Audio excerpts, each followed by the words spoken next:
Selamat malam dan selamat datang dalam webinar ketiga Imun Medical Course dalam rangka bulan free webinar pada hari ini Jumat 4 September 2020 dengan tema Acne vulgaris.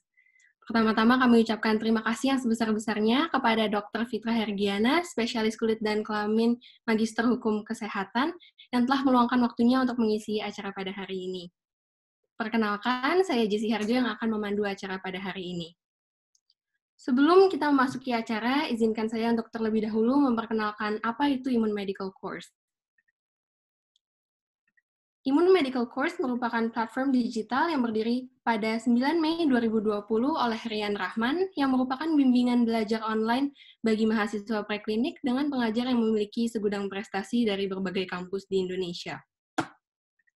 Beberapa pelayanan yang diberikan oleh Imun Medical Course berupa bimbingan blog atau modul, bimbingan skripsi, persiapan SOKA atau WASC, dan juga bimbingan mahasiswa baru kedokteran.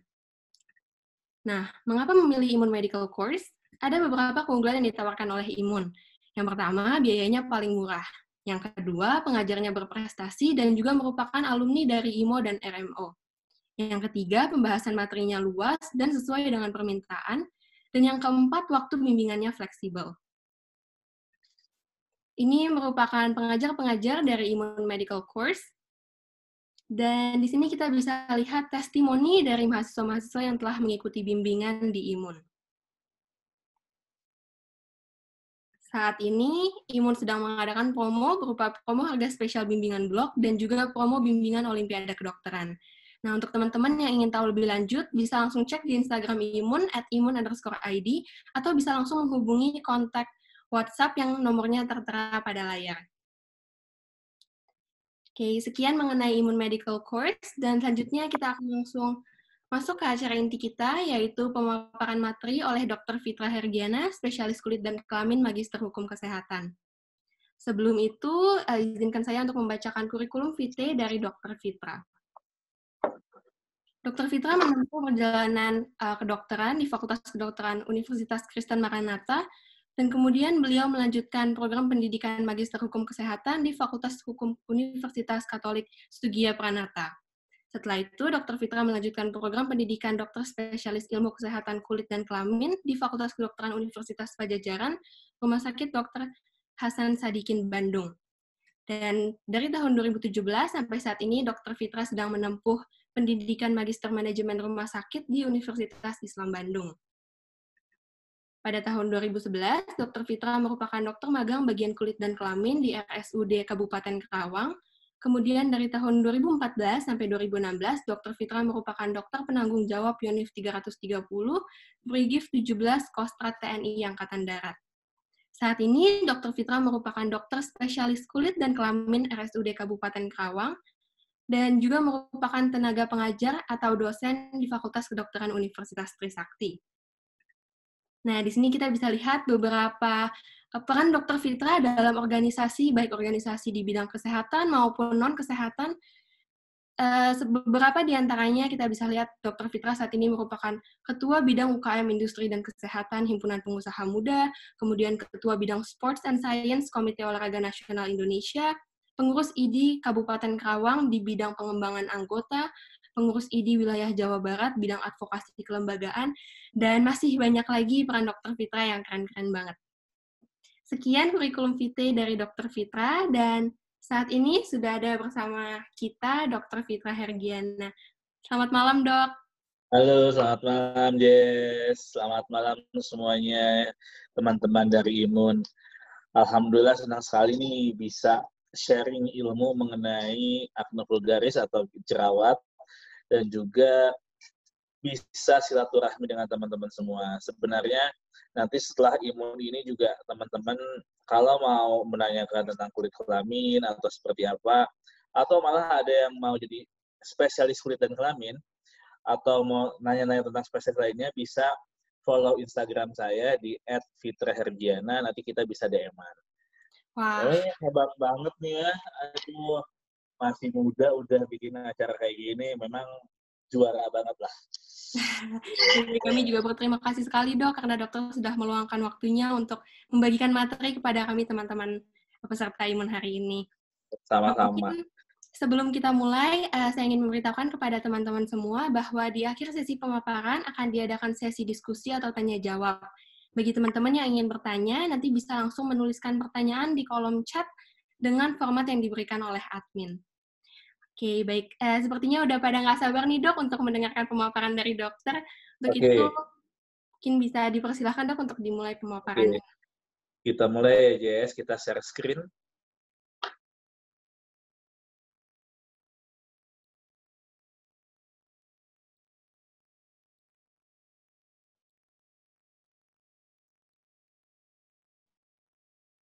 Udah mulai, Jess?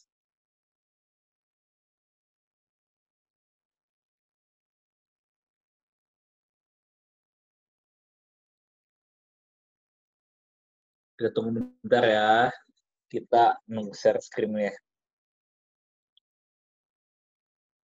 Sudah bisa terlihat, Dok? Udah bisa ya. Oke, kita berbicara mengenai jerawat. Ini penata laksanaan jerawat terkini. Next slide.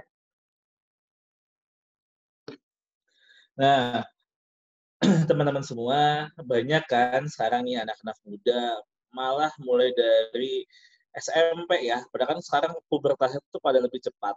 Sehingga sekarang banyak sekali yang kaget atau tidak mau wajahnya ada jerawat. Dan biasanya langsung ngaca ngeliat, oh gue ada jerawat nih, meskipun itu hanya satu sebenarnya kan. Kayak gitu. Next. Nah, terkadang banyak dari pasien ataupun dari kita sendiri, jerawatnya pengen hilang hari ini juga, gitu kan.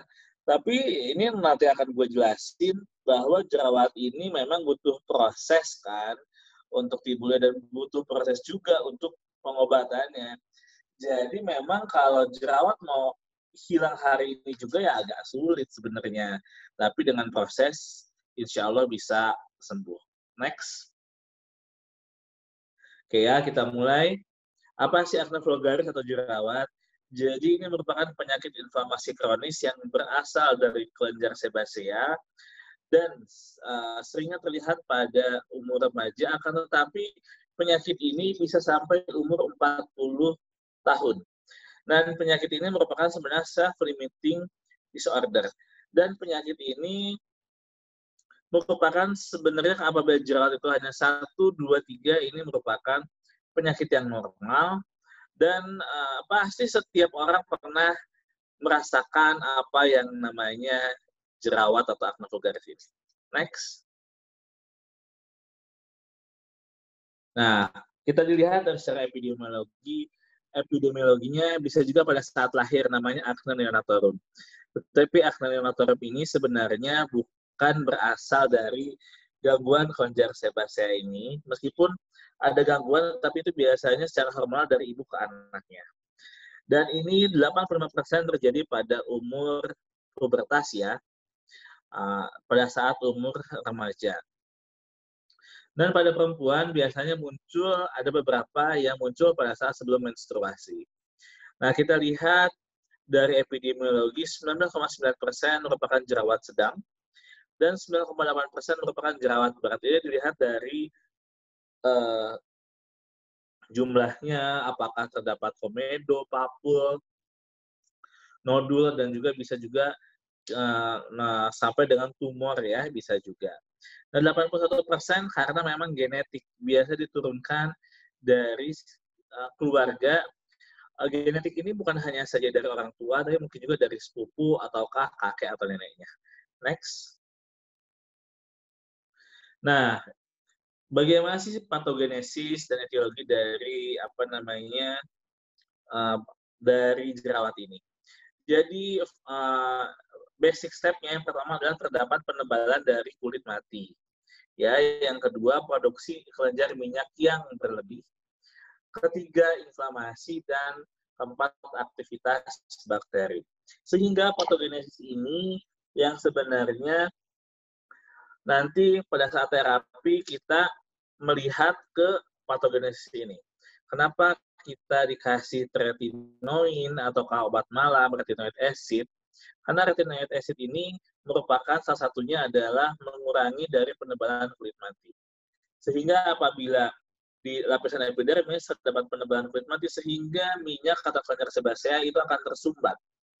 Dan juga pada saat tersumbat, mungkin tangannya kotor, pegang ke wajah, sehingga terjadi bakteri dan terjadi inflamasi.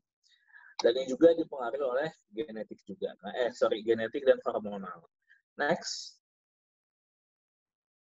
Nah, ini kita lihat ya gambarannya. Yang pertama, ada yang mikrokomedo. Kadang beberapa, dok, saya komedoan, gitu kan. Sebenarnya komedo ini merupakan bagian awal mula dari jerawat. Kita dilihat, kenapa terjadi komedo? Karena pada saat dilihat ya di epidermis di atas, bahwa terjadi hiperkeratotik dari infundibulumnya.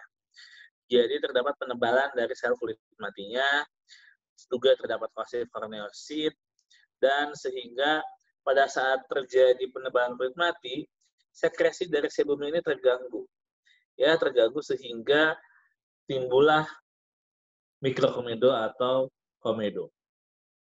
Yang kedua, yang B, komedo ini merupakan akumulasi dari korneosit juga ada sel kulit mati dengan kelenjar minyak. Dan pada saat ini mulai terjadi dilatasi dari ostium folikulernya. Setelah dari mikrokomedo, komedo, mulai ada inflamasi nih. Ya, mulai ada yang namanya inflamasi sehingga di sini mulai terjadi papul atau pustul. Papul ini baru berupa benjolan saja, tetapi pustul sudah berisi nanah atau pus ya.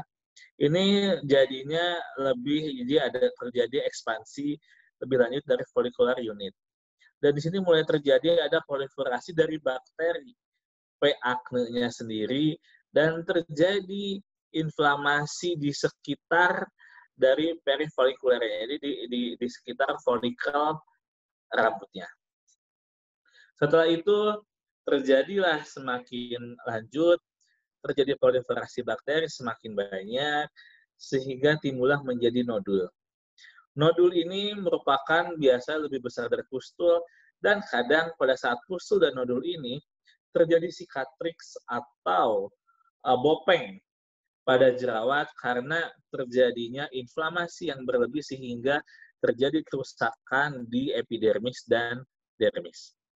Lalu pada saat nodul terjadi ruptur follicular wall, lalu juga terjadi perifolikular inflamasi, dan sehingga bisa terjadi scar atau bopeng. Next.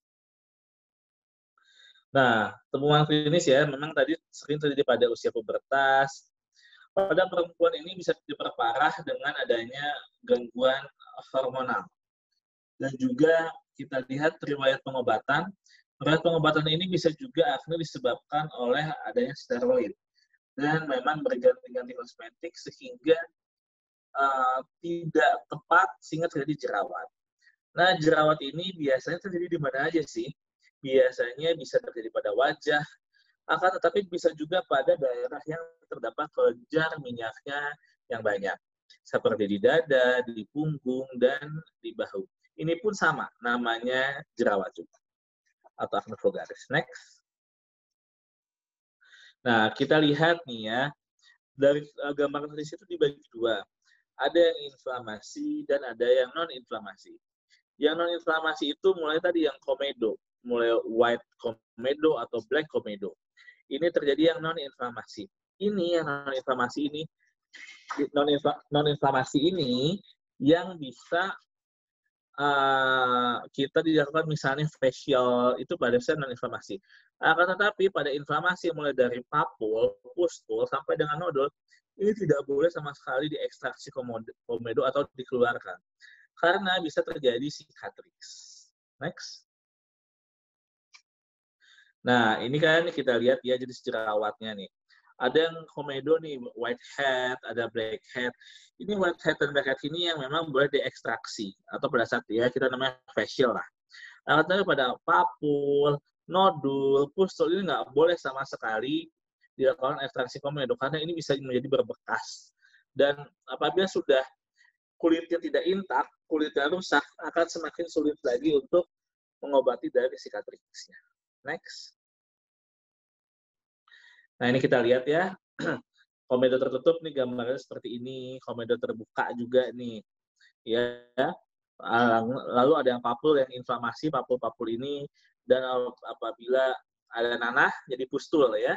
Ada juga yang nodul berisi nanah merah dan bergerak besar. Next. Oke, lalu kita lihat nih jerawat ringan. Kita lihat jerawat ringan ini berupa komedo, white komedo atau black komedo, lalu juga jumlahnya belum terlalu banyak atau baru seberapa. Dan kita lihat yang inflamasinya belum terlalu banyak di sini, hanya beberapa, hanya terlihat sedikit papul dan sedikit pustul. Next.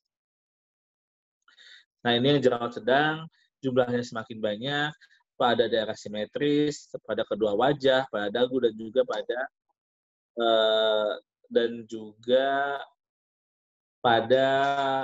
pada dahi. Oke, next. Nah, jerawat berat ini sudah mulai terjadi kita lihat di sini udah ada papul, sudah ada pustul, sudah ada nodul. Ini yang memang sangat berat. Ini sangat penting sekali kita ketahui karena ini banyak sekali jadi bopeng-bopeng ini akan yang besar-besarnya akan menjadi cicatrix atau bopeng sehingga pengobatannya akan lebih sulit. Makanya pada saat kondisi awal jerawat ringan itu sudah mulai kita obati. Next. Nah, ini salah satu komplikasinya ya. Komplikasi dari jerawat sendiri, jerawat mempunyai potensi untuk sembuh dan akan tetapi dia bisa dapat kambuh kembali. Jadi bisa chronic residif. Kenapa? Yang tadi patogenesisnya apabila kita obatin, akan tetapi lifestyle-nya tidak berubah, misalnya stres, tidurnya begadang, makan atau minum yang high glycemic index, apa aja high glycemic index? Sekarang kan banyak ya, banyak sekali misalnya pada saat ini kita lihat kayak misalnya Starbucks ataukah minuman instan yang lainnya yang gulanya itu sangat tinggi sekali itu bisa mencetuskan juga. Bopeng atau cicatrix itu ada 4 tipe. Satu yang ice pick, dia tuh kecil tapi dalam. Ada yang rolling kayak huruf U atau box scar yang kayak huruf U, ya. Atau hypertrophic itu yang seperti keloid. Nah, ini pun juga komplikasinya. Ini bisa sampai dengan stres emosional, malu, ada yang sampai gangguan psikiatrik karena jerawat, karena dia tidak pede atau tidak percaya diri terhadap dirinya, sehingga dia jerawat bisa sampai komplikasi, sampai stres, atau dia sangat malu. Next. Nah, ini tadi ya yang saya terangin bahwa mekanisme terapi untuk akne ini kalau saya tetap bagaimana obat ini bekerja dan juga bagaimana patogenesis dari penyakitnya ini sehingga nanti titik tangkapnya ada di mana. Kita lihat untuk mekanisme terapinya yang satu menormalisasi kulit mati. Tadi kan ada dari hiperproliferasi dari folikular epidermal. Sehingga sel kulit matinya ini sengaja kita angkat. Mengapa? Akhirnya kita memberi ada namanya tretinoin atau retin A ataukah vitamin A ya. Ini untuk kenapa sih pada saat awal-awal pakai obat malam atau obat jerawat, "Dok, kok kulit saya jadi kering-kering ya? Dok, kok jadi kulit terjadi ada squama atau terdapat ada sel kulit mati yang terangkat?" Memang, karena yang tadi disatukan dengan patogenesis jerawat, ini obat ini untuk menormalisasi sel kulit matinya. Sehingga sel kulit matinya kita angkat.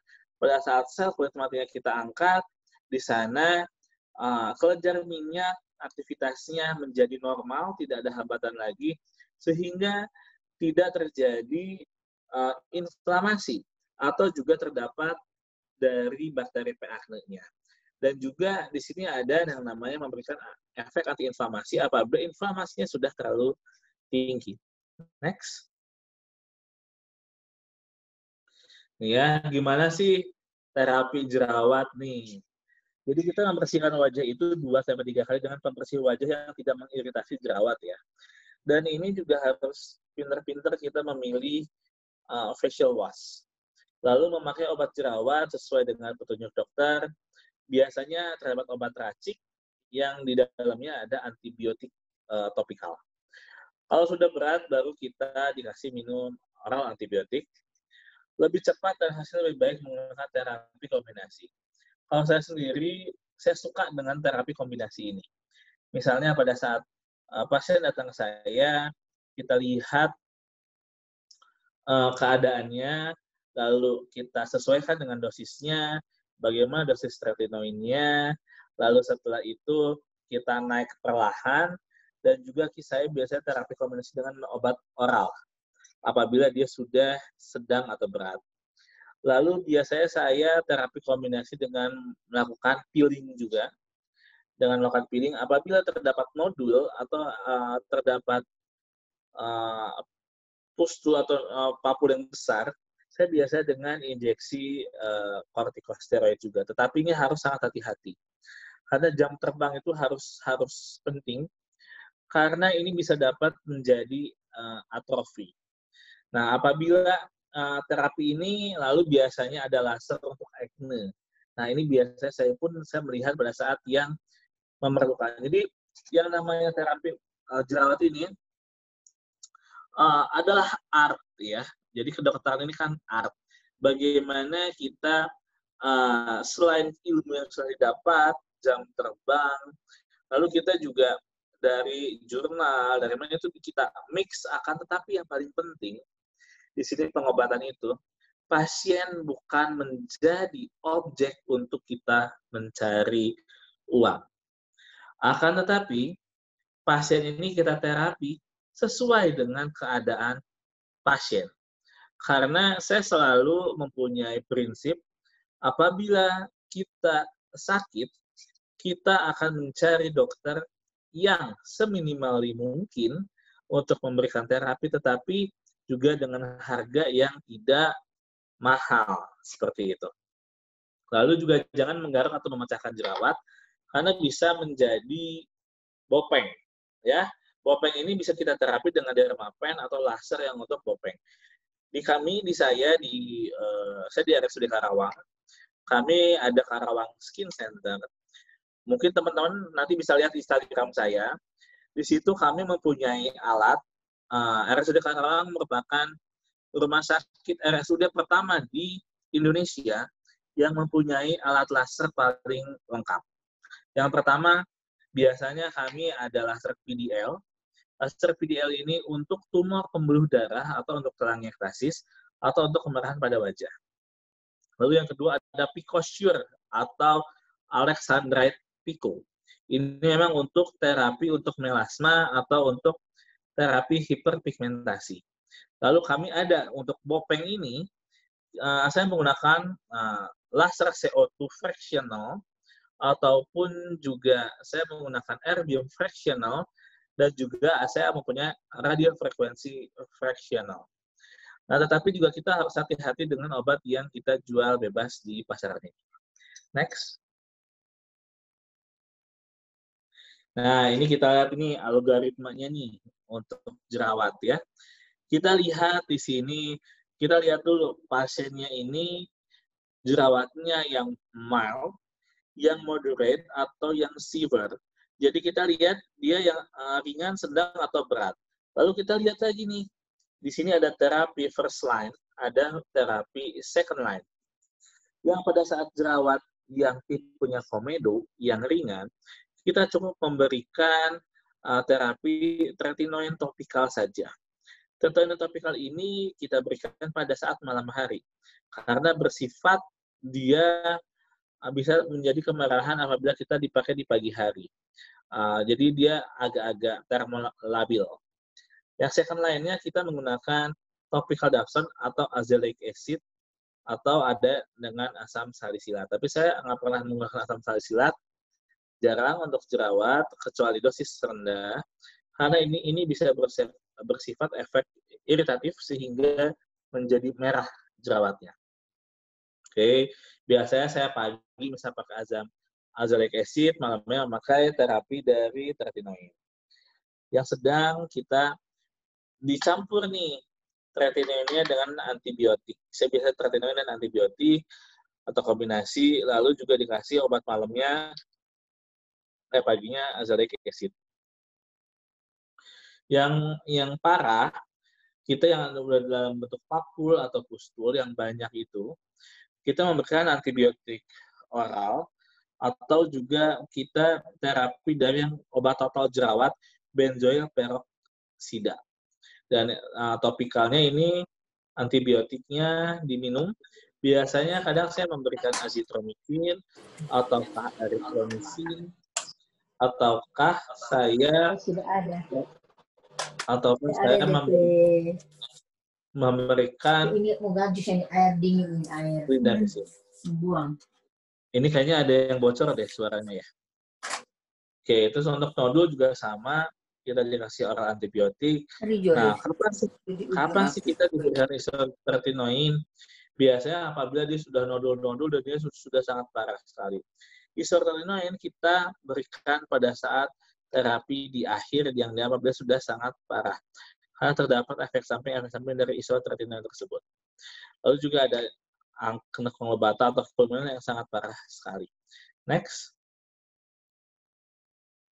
Nah, ini ya, terapi sistemiknya ada terapi antibiotika sistemik, yang tadi telah saya jelaskan. Lalu juga ada terapi hormon. Terapi hormon ini memang jarang saya lakukan karena efek sampingnya agak lumayan sekali. Terdapat mual muntah, abnormal menstruasi, peningkatan berat badan, sehingga sebenarnya cukup dengan antibiotik itu dan terapi dengan tretinoin ini sudah oke kok hasilnya. Next.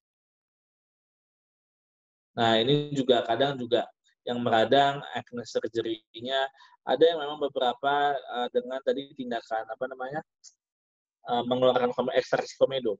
Tetapi ekstraksi komedo harus sangat hati-hati hanya untuk yang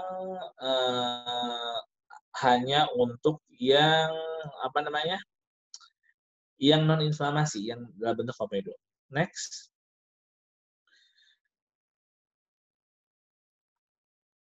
Nah, atau juga saya biasanya dengan menggunakan injeksi glucocorticoid yang untuk bisa menghasilkan darah, tapi ini sangat hati-hati sekali karena ini bisa terjadi jadinya atrofi kulitnya. Oke, next. Ya, laser dan fototerapi ini ada berbagai macam laser. Ada terapi sinar UV and UVB, fluorescent blue light atau red light gitu kan, atau juga laser gitu kan. Saya kadang beberapa saya coba dengan PDL itu hasilnya bagus. Lalu juga ada pneumatic device Isolas Kota Medical. Next. Nah, oke, ini say no acne ya. Jadi bahwa ini mudah-mudahan kita bisa mengobati pasien dengan baik, pasien sembuh, kita happy kan, senang, wah kita berhasil nih. Tetapi dengan tidak merogoh kocek atau misalnya dompet. Kita ini dokter, kita ini bukan untuk berjualan. Itu prinsipnya kita menjadi dokter. Next. Oke, terima kasih. Ini dulu dokter-dokter muda yang berada di RSUD Karawang yang saya didik. Oke, terima kasih. Akhir kata, wabillahi hidayah, wassalamualaikum warahmatullahi wabarakatuh. Oke, ada yang mau bertanya? Wah, terima kasih banyak dok atas pemaparannya yang sangat Sama-sama. jelas, sangat komprehensif. Saya belajar banyak banget hari ini dok tentang akne vulgaris dan saya yakin teman-teman semua di sini juga belajar banyak banget tentang akne vulgaris. Oke. Siapa nih yang mau bertanya nih? Kebetulan udah ada pertanyaan nih dok, saya izin bacakan ya. Boleh. Dari Emanuela FKUB. Emanuela bertanya, selamat malam dokter, izin bertanya. Saya pernah melihat suatu postingan di media sosial bahwa letak jerawat berkaitan dengan faktor pencetus. Misalnya, jerawat yang timbul di dahi adalah jerawat PMS. Apakah hal ini benar, dok? Terima kasih sebelumnya. Oke. Jadi Emanuel gini, ya tadi setelah saya jelasin bahwa sebenarnya ini tidak ada hubungannya jerawat di dahi, jerawat di wajah, jerawat di punggung dada ini bisa terjadi di mana saja. Tetapi betul, PMS ini kan berhubungan dengan hormon. Sehingga dengan PMS ini bisa terjadi hormon yang meningkat sehingga bisa menimbulkan jerawat. Tapi bukannya berarti jerawat di dahi karena PMS, jerawat di mana karena apa, itu nggak ada. Tidak ada teorinya seperti itu. Oke, makasih dok. Berarti nggak benar ya dok, misalnya kalau jerawat di pipi itu berarti ini karena apa, yang di bagian-bagian tertentu itu mungkin Enggak tidak sih, terbukti secara enggak. ya. Baik-baik. Mhm. Oke, selanjutnya ada pertanyaan kedua dok dari Stefani dari UPH. Izin bertanya dok, bagaimana terapi untuk muka kemerahan dengan tipe kulit kering dan berjerawat? Apakah hanya bisa dihilangkan dengan laser dok? Terima kasih. Oke. Jadi sebenarnya mungkin yang kamu tanyakan adalah EPA ya, eritema pasca akne. Nah, sebenarnya eritema pasca akne ini biasanya saya mencoba untuk tidak memakai obat yang terlalu banyak dulu, lalu juga kita lihat dulu, jangan laser buat saya adalah pilihan terakhir. Akan tetapi kita lihat dosisnya, kita turunkan dahulu, lalu kemudian kamu suka terpapar sinar matahari atau tidak, obatnya terlalu tinggi atau tidak, gitu kan. Atau merah juga bisa karena inflamasi. Tetapi apabila itu step-step itu sudah terjadi, tetapi memang merahnya masih ada, saya biasanya laser dengan laser PDL 585 atau 595 itu biasanya bisa juga untuk mengurangi dari EPA-nya, eritema pasca akne-nya. Seperti itu. Tapi memang dilihat dulu apakah obatnya terlalu iritatif tidak, atau dosisnya terlalu tinggi tidak. Kalau itu semua sudah, berarti kita bisa laser dengan laser PDL. Itu biasanya oke banget laser PDL ini. Berarti jangan dikit-dikit langsung pilihannya ke laser ya dok? Laser itu karena kita adalah dokter, kita adalah bukan untuk berjualan, tetapi kita adalah untuk mengobati pasien. Prinsipnya itu. Baik-baik. Terima kasih dok. Lalu ada pertanyaan dari Afifah dari UB. Selamat malam dokter, izin bertanya mengenai fungal akne terkait perbedaannya dengan akne vulgaris dan tata laksananya. Terima kasih. Oke. Jadi gini, untuk fungal akne ini biasanya hampir mirip dengan jerawat. Tetapi fungal akne ini biasanya terkadang berada bisa di punggung juga atau bisa di wajah juga, tetapi ini biasanya kita ketahui dari kita pemeriksaan mikroskopis. Untuk tata laksananya sebenarnya bisa kita kasih yang tadi bisa dengan clindamycin, bisa juga misal kalau dia udah itu akne bisa kita dengan pengobatan obat untuk jamur. Oke. Sudah cukup menjawab ya. Selanjutnya dari Ebi dari UPN dok.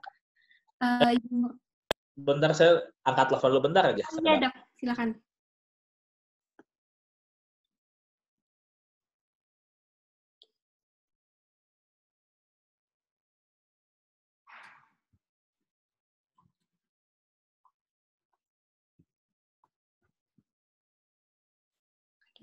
Bagi teman-teman yang ingin bertanya, mungkin bisa langsung dituliskan pertanyaannya, karena ada batasan waktu.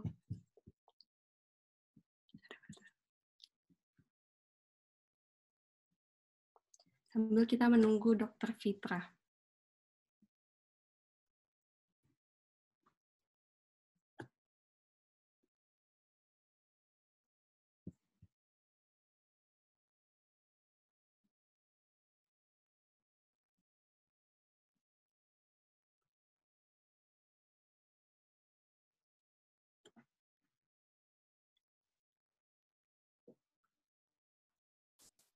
Kalau ada yang ingin bertanya langsung juga dipersilahkan ya.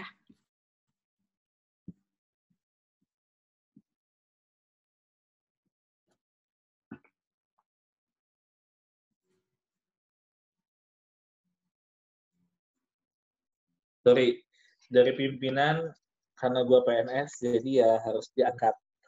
Iya, nggak apa-apa dok, nggak apa-apa dok. Oke, gimana next? Oke, bisa lanjut ya dok. Pertanyaan selanjutnya dari Abby dari UPN. Izin bertanya, penggunaan zat aktif seperti AHA dan BHA boleh tidak digunakan pada kulit berjerawat? Jika boleh, berapa kali frekuensinya? Oke, untuk AHA dan BHA ini bisa, karena memang kita lihat patogenesisnya, AHA ini patogenesisnya adalah untuk merenggangkan dari keratinosit. Biasanya apabila orang yang memang tidak cocok dengan retinoid, kita bisa dengan menggunakan AHA.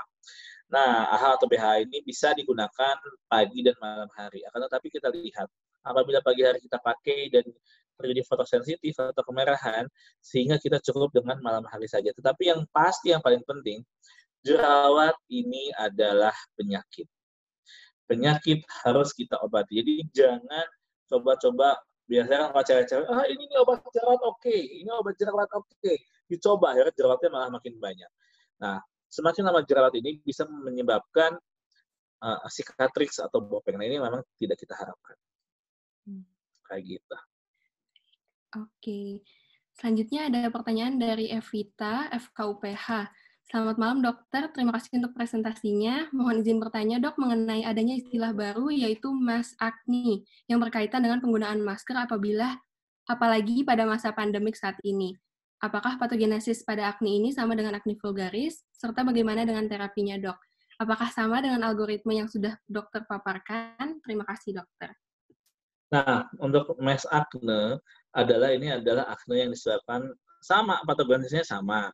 Kenapa? Misalkan kita memakai masker, masker ini terlalu lembab sehingga terjadi ada memang dia alergi, juga berhubungan dengan dermatitis kontak. Nah, pada saat mass acne ini kita lihat dulu si tipe jerawatnya seperti apa. Ataukah jangan-jangan bukan mass acne, tetapi dia dermatitis kontak karena dia tidak kuat dengan rubbernya atau karetnya atau dengan bahan dari maskernya. Sehingga yang paling kita lihat adalah kita diagnosis banding dulu. Diagnosis banding, misalnya gambarannya apa? Kita lihat apakah dia memang betul jerawat, apakah dia dermatitis kontak. Kalau memang dia memang jerawat, kita bisa mengobati dengan terapi yang sama. Nah, tetapi ya kalau dia dermatitis kontak, kita mengobati dengan protokol yang dari dermatitis kontak. Yang pertama adalah hindari masker itu. Berarti maskernya tidak boleh memakai masker. Apakah bahan maskernya, apakah terlalu kuat sehingga dia menjadi lembab di situ.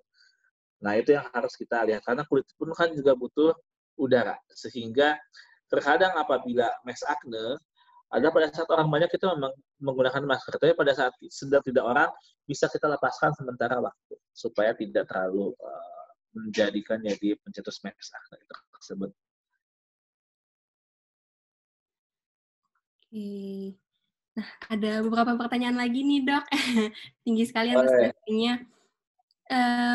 Selanjutnya, pertanyaannya dari Nanda, FK Unmul. Selamat malam, dokter. Izin bertanya, jika ingin menggunakan sunscreen dan bedak, jenis seperti apa, dok, yang cocok untuk kulit berjerawat? Kemudian, apakah ada makanan yang dapat mencetus white komedo? Terima kasih, dokter.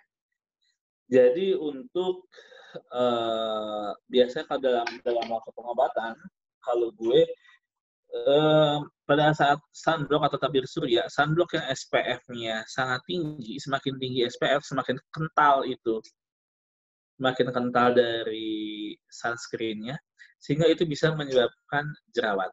Jadi biasanya pada saat yang berjerawat, saya bilang stop dulu untuk sunscreen-nya, karena kita takutnya ini bisa menyebabkan menyebabkan jerawat yang baru. Akan tetapi untuk bedak, nah bedak pun juga kita harus pemilihan yang tepat. Kalau memang sedang berjerawat, kalau jerawatnya banyak, jangan pakai compact powder, tapi pakai yang bedak biasa ya. Biasanya kadang yang bagus dan murah itu Marks ya. Bedak Marks itu meskipun murah tapi itu bagus. Bagus dalam arti dia tidak tebal dan tidak menyebabkan, karena dengan adanya bedak atau sehingga kulitnya menjadi tercovering, sehingga ini yang bisa menyebabkan yang saya tadi dari patogenesis itu bisa terjadi ada sumbatan di atas kulit kita. Sumbatan ini yang bisa menimbulkan jerawat karena minyaknya ini dia tidak bisa ekspresi keluar secara baik. Sehingga pada saat yang berjerawat, untuk sementara jangan dulu memakai kosmetik. Dan apalagi mencoba-coba, ya lebih baik berobat ke dokter spesialis kulit. Seperti itu. Oke. Jadi ada pertanyaan lanjutannya, Dok. Apakah ada makanan yang mencetuskan white komedo? Oke.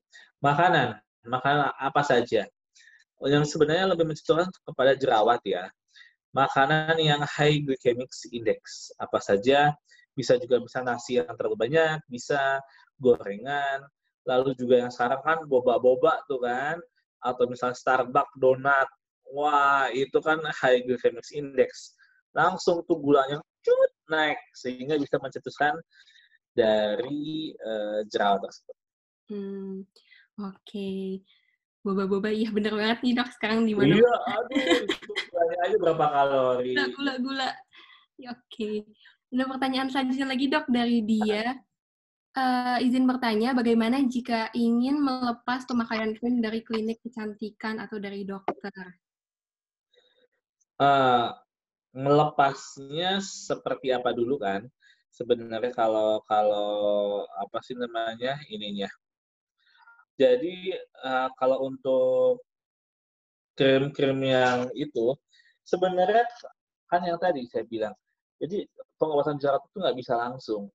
Jadi sebenarnya berobatlah kepada dokter spesialis kulit. Karena apa?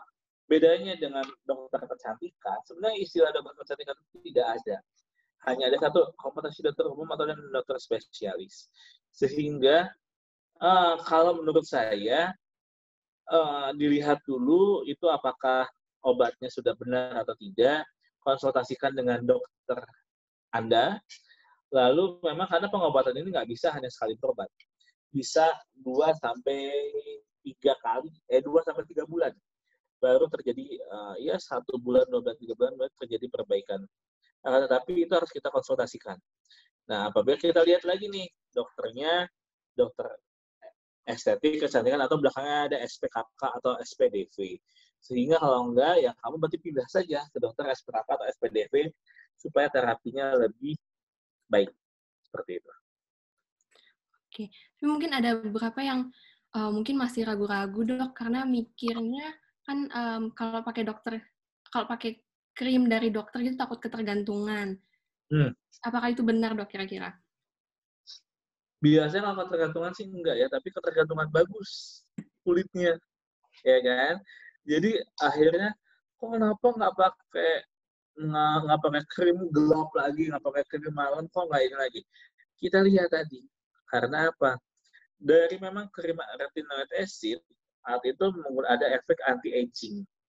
Anti-agingnya ini kenapa? Karena dengan adanya penggunaan retinoid, patogenesisnya adalah supaya sel kulit matinya terangkat, keratogenesisnya sehingga lebih bagus. Dengan sel kulit matinya terangkat dari lapisan dari bawah, dari epidermis, sehingga kulitnya semakin bagus kan ke atas, ya nggak? Yeah. Nah, sehingga itu akan menjadi kulitnya pasti akan lebih bersih, akan lebih baik. Nah, sehingga yang saya bilang tadi itu ketergantungan bagus. Baik ya. Akan tetapi jangan salah, saat ini ada beberapa dokter yang kurang tepat pengobatannya langsung menggunakan steroid. Steroid itu langsung cespleng lah. Tapi kan kita lihat efek sampingnya bisa terjadi rebound phenomenon. Sehingga pada saat ini oke, tahu-tahu nanti lama-kelamaan, tahu-tahu jerawatnya parah sekali.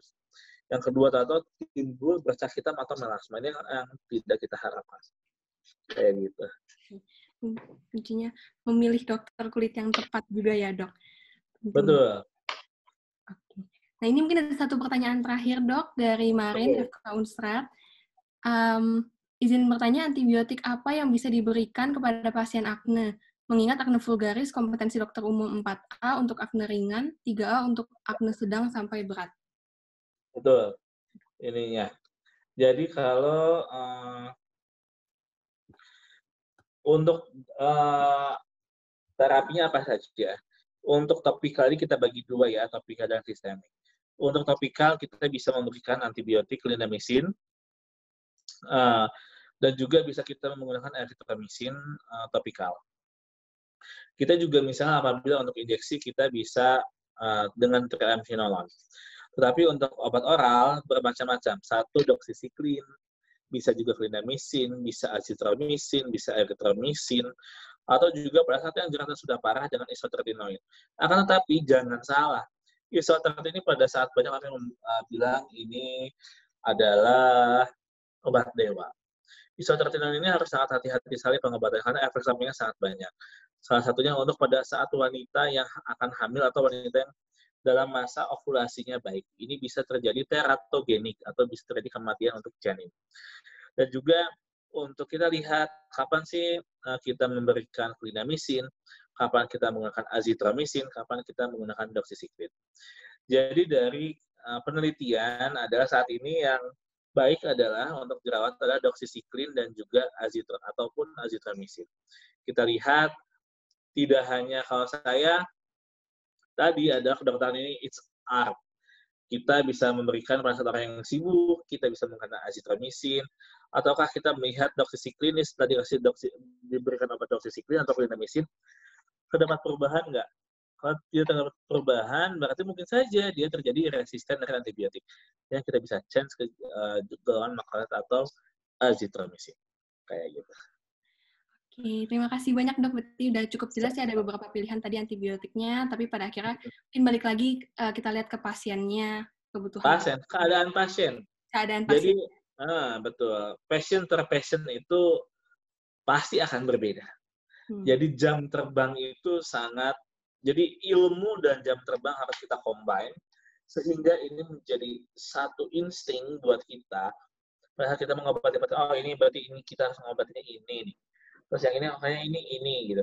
Itu hasil dari banyak membaca, banyak belajar, jam terbang, sehingga insting itu akan terjadi. Dan yang jangan lupa, saat ini sudah mulai banyak jurnal-jurnal kan. Nah, jurnal-jurnal ini kalian harus sering baca. Selain dari textbook, biasanya nih anak-anak koas nih, atau anak-anak EVA. Bukunya apa? Itu dok buku merah. Buku merah UI kan. Nah, coba lihat. Ya, terus akhirnya mereka, dok saya kok pusing ya dok ya belajar. Tapi itu isinya semuanya, itu buku bagus. Akan tetapi yang terpenting adalah apa? Yang terpenting adalah gambar. Benar nggak? Kulit itu kan ilmu mata. Sehingga coba kalian download deh Fitzpatrick. Jadi kalian buku merah, akan tetapi kalian lihat gambar-gambar di Fitzpatrick dulu. Misalnya belajar jamur. Lihat dulu nih gambarannya, baru baca teorinya. Sehingga akan lebih baik. Kayak gitu. Nah, buat teman-teman kedokteran nih, dapat tips yang bagus banget ya, Dok. Berarti kita lihat gambarnya di Fitzpatrick. Oke. Betul. Oke, nah itu mungkin tadi udah pertanyaan terakhir. Sayang sekali karena keterbatasan waktu, kita harus mengakhiri sesi tanya-jawab sampai di sini. Mungkin nanti teman-teman yang masih punya pertanyaan bisa tanya ke Instagram Dr. Fitra ya, Dok. Ya. Hergiana, seperti yang tadi Fitra Hergiana, dan juga mungkin nanti kita juga bisa sama Imun bisa bahas penyakit yang lainnya mengenai kulit dan kelamin. Iya, siap. Oke. Oke, kalau begitu kita akan masuk ke acara selanjutnya, yaitu pemberian sertifikat untuk Dr. Fitra. Boleh dinyalakan? Ya, kamera dan mic-nya sudah nyala. Persilakan kepada admin.